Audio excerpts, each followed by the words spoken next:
Level 989.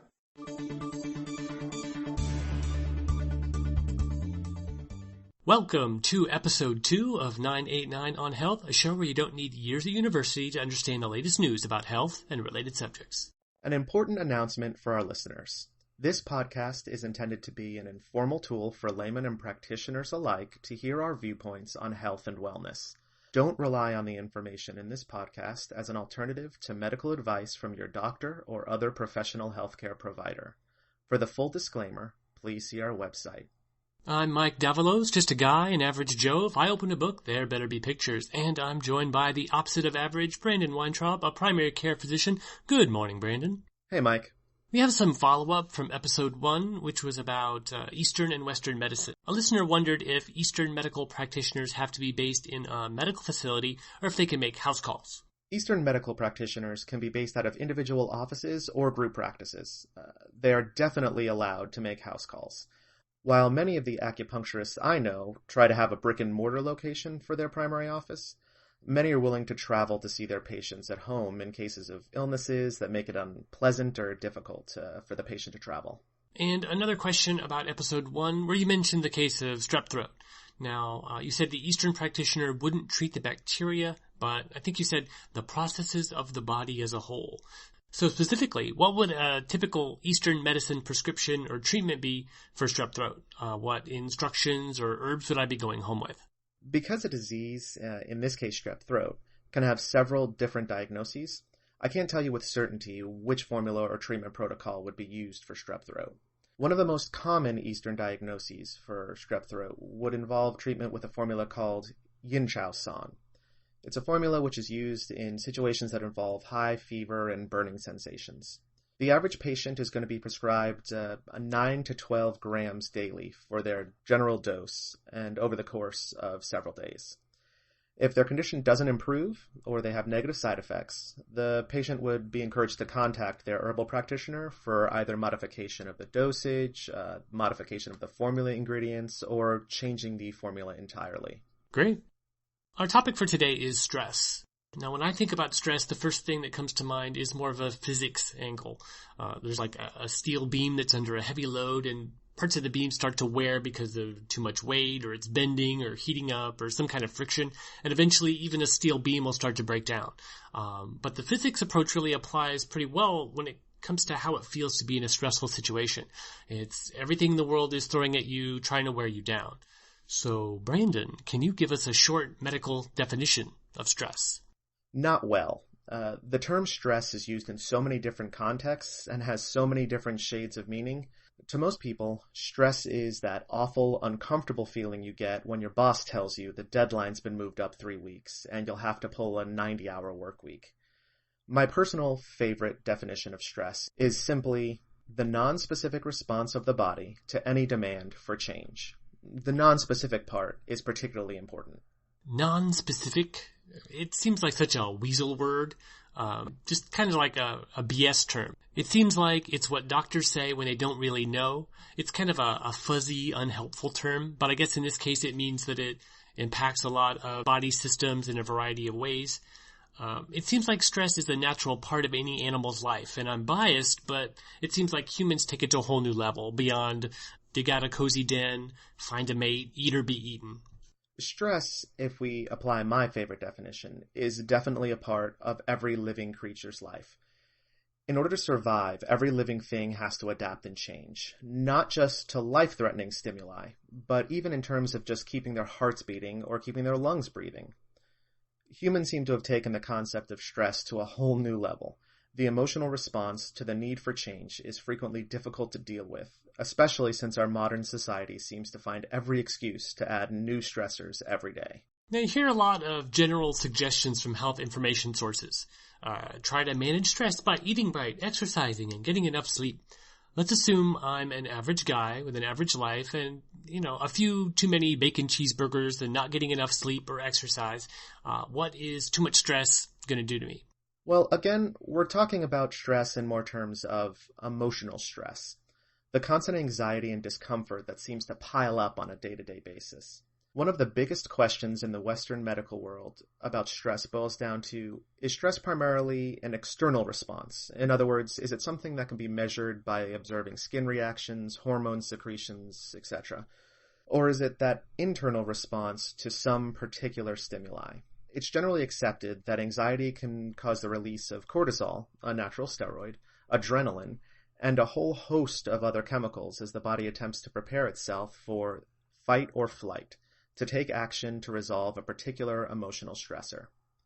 If we look at the potential risk factors involved in the overexposure to these hormones, we see an increased risk of heart attack, blood vessel reactions, decreased ability to recover from injury, reduced immune response, the list goes on. The stressor itself, that bill you haven't paid yet, that causes the anxiety isn't directly harming you. It's the overall cumulative effect of your body's response to that stressor that causes the trouble. And can stress kill you? Or is it more of a shorter life expectancy kind of thing? In the strictest sense, stress can kill you. If you've gone diving and descend too quickly, the physical stress, the demand on your body to adapt to change, to deal with pressure issues, gas absorption rates, etc., that can definitely kill you. In terms of how most people think of stress, the emotional stressors that drain your reserves and never stop coming, you aren't likely to see a direct cause of death. The body's responses, over time, are really what cause the difficulties with increased emotional stress. Most of the stresses we deal with in the modern world seem to be mental. What causes stress can be different and so personal to each person. What might stress me out, another person might laugh at. So how can a doctor know or say what's too much stress or how a specific person should be treated? I mean, is there a blood test for stress? The short answer is you can't know for sure how much stress is too much. The human body actually requires a certain amount of stress. When you exercise, you're stressing your cardiovascular, respiratory, and musculoskeletal systems. The reaction to this stress is generally positive. Over time, your body changes, builds muscle, improves oxygen intake, and the end result is a healthier person. Yeah, you see proof of that with humans in space, like on the International Space Station. Even when they do all their proper exercise in orbit, they're losing muscle mass and losing bone the whole time they're up there. Exactly. The problem is that there's a point at which the body can no longer maintain a useful response to stressors, at which point we start to see fatigue, exhaustion, and overall declining health. It's possible for doctors to take measurements of certain chemicals in the body, cortisol concentration, certain sex hormones, even taking a person's blood pressure can sometimes be useful. But for the most part, diagnosis of stress-related issues falls to the purview of mental health care practitioners. There are several standardized tests, as well as something as simple as talk therapy, which are the most common tools of the trade when stress is a potential health risk. With stress being mostly mental and different for everyone, I wonder if sometimes, with minor stuff, it's just a matter of deciding you're not going to let something bother you. Here's some silly examples. My neighbors are noisy and sometimes they wake me up at night. Or a hurricane could come along and destroy my apartment. Literally making the decision not to waste any brain power worrying about certain people or certain issues has made a difference for me by changing my expectations a little bit. Now, I know you're not a psychologist, but can that help at all, or am I just ignoring a problem, hoping it'll go away? It's actually a little of both, which isn't necessarily a bad thing. When you're exposed to emotional stressors, a tendency to dwell over the stressor itself, in your case, your noisy neighbors, is a common response. The problem is that the tendency to internalize emotional responses to these stressors does not often lead to useful action to resolve those concerns. In other words, the reason the body reacts to your noisy neighbors is to allow you to take appropriate action to solve the problem, perhaps by giving you enough adrenaline and desire to go talk to them when otherwise you'd be uncomfortable doing that. If instead of resolving the problem, you simply allow the problem to remain completely internalized, that's when we start to see negative effects. So, by making the conscious decision that you aren't going to be bothered by your rambunctious neighbors, you can potentially reduce, at least a little, the active mental stress you experience.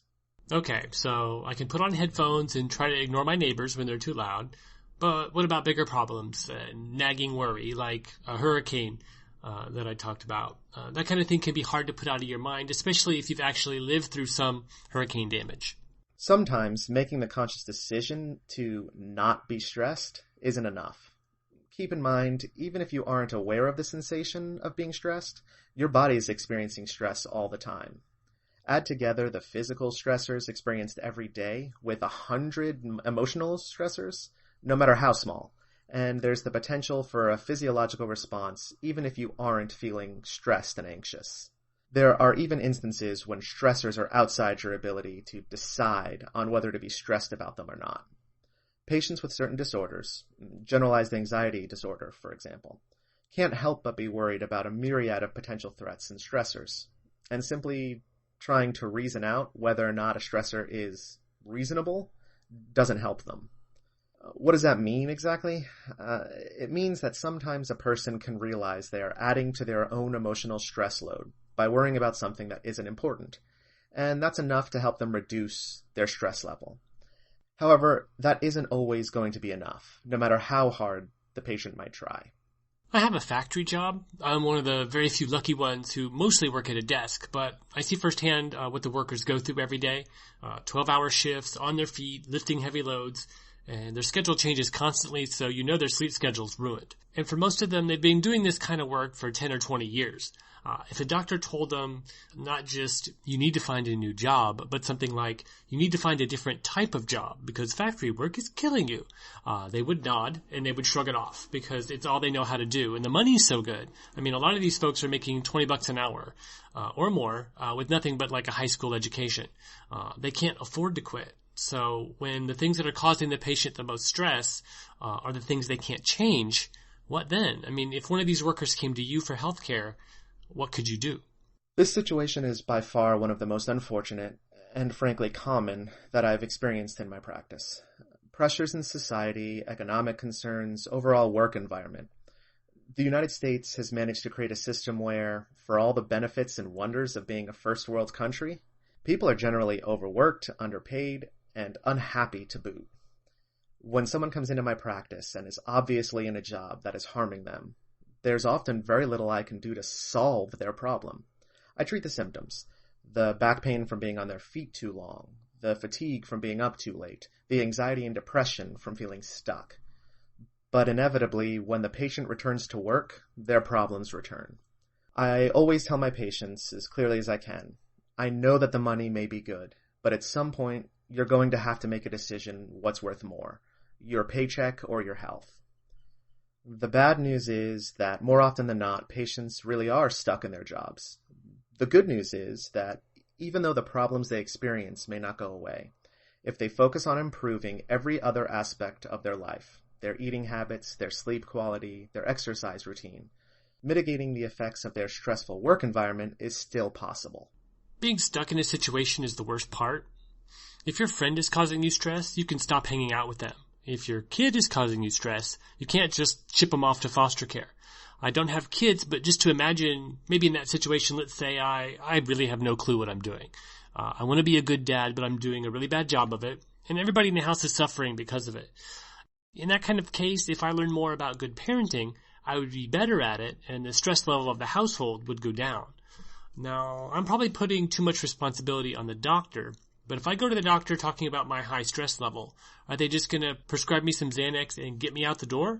Or are they going to take time to talk to me, understand the root cause of the problem, recommend some mentorship programs or parenting books? That completely depends on the doctor you go to see. Your Western primary care physician is often a little too busy to do more than prescribe an appropriate medication and give you a referral. But your psychologist, if you find a good one, will work with you to get both pharmaceutical assistance and try to guide you to find new ways of dealing with your problems. Your Eastern physician, your acupuncturist, will often do the same. After listening to your concerns, they'll work with you to determine where your most significant stressors are coming from and work with the needles, herbs, or whatever means they have at their disposal to help solve the root of your problem. Really, that's what acupuncture is all about, finding the root of a patient's health issue and working with them to help resolve it. Seems like every problem in the modern age that can be medicated is medicated. I have to wonder what percentage of people on prescriptions for stress just need some therapy or a good hobby or just enough precious personal time on a regular basis to relax for an hour. There's no way I can say for certain one way or the other. In my experience, patients really do know, A, what is causing them the most emotional stress, and B, what they need to do to solve it. Unfortunately, the solution isn't always immediately viable or easy, as we just saw when we discussed people who are in a really harsh work environment. Quitting their line of work and finding something more enjoyable or less intense will solve the problem, but the loss of the roof over their heads and a lack of food to eat just might end up creating new problems. I have to admit that this is one of those questions that a number of acupuncturists and I disagree on. Many acupuncturists feel that pharmaceuticals in general are to be avoided at any cost. I disagree. In this instance, a pharmaceutical drug, prescribed correctly and monitored closely, has the potential to allow a patient to find a little emotional leeway for themselves. Once they experience a reduction in their perceived emotional stressors, patients will often find themselves better able to think more clearly and make more rational decisions for themselves in the long term. In the case of our exhausted worker, once their anxiety or depression has been lessened by an appropriate prescription, they may find that filling out resumes doesn't seem quite as exhausting, or that their idea for a business venture doesn't seem quite as daunting. Long-term use of Western drugs won't solve the problem causing a patient stress, but with adequate support and active effort to change stressors in their life, something like an antidepressant can change a patient's life. So if my time and resources are limited, but I want to improve my stress situation, what do you recommend? The first step is always to do what I call a self-assessment. Am I emotionally and physically stressed? Almost certainly. Is my stress level actively detrimental to my health? If the answer is yes, then the next step is to ask, what are the top 5 stressors in my life at this moment? Once you've got that list, what can be done to lessen or resolve these stressors? If the list is made up of mostly short-term situations, my partner is mad at me because I burned dinner last night, or my midterm for intermediate application of quantum mechanics to hyperspatial basket weaving is tomorrow, it may be that you would benefit most from learning some coping and relaxation techniques. If the list contains more long-term issues, I've been depressed for the last 5 years and I don't know why, or my partner and I fight every time we are in a room together for more than 10 minutes, it would be a really good idea to seek additional help from your acupuncturist, psychologist, or some form of healthcare specialist. Is there anything else we need to mention before we wrap it up? I think it's especially important to remember some stress isn't just normal, it's healthy.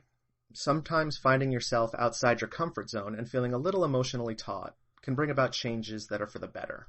However, if you find yourself in a place where you're constantly tired, anxious, and you find your overall health declining, it's important to take stock of where these stressors are coming from and to work towards their resolution. Even the really big stressors, working at a job that pushes you too hard, can either be resolved or, if need be, with a commitment to your health and well-being, improved by focusing on the aspects of your life you feel you do have more control over, be it a better diet, better exercise, or just getting the rest you really need. Don't be afraid to go see your Western or Eastern practitioner and ask them for assistance if you feel stuck or you just need some help figuring out a new angle to help move yourself forward. That's all the time we have for today. These are short episodes that provide a brief overview of very complex topics. Everything we say is for entertainment and educational purposes only. Licensed healthcare professionals should advise you and be aware about changes you make to any aspect of your healthcare. Every person's needs are different. The links to references we've made about news articles, medical studies, or other materials can be found at level989.com/health, along with our contact information and the complete Don't Take Medical Advice from Podcasts disclaimer. Thanks for listening, and now go health yourself.